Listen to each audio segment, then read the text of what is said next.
आपल्याकडे तंत्रज्ञान फार मोठ्या प्रमाणात आहे। विशेषतः आर्टिफिशियल इंटेलिजन्सचा उपयोग करून आपण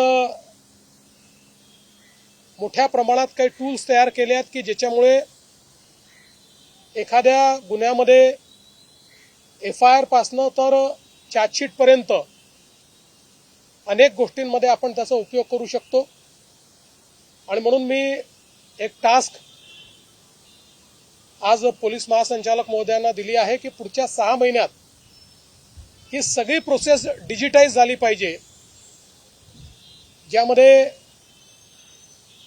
एव्हिडन्स मॅनेजमेंट सिस्टीम ही ब्लॉकचेनमध्ये नेता आली पाहिजे आणि FIR पासनं चार्जशीट पर्यंत ट्रायल पर्यंत सगळ्या गोष्टी या डिजिटाइज झाल्या पाहिजे। कारण ती कॅपेबिलिटी आता ती फक्त सर्वदूर सर्व पोलीस स्टेशनमध्ये एस्टॅब्लिश करण्याची आवश्यकता आहे।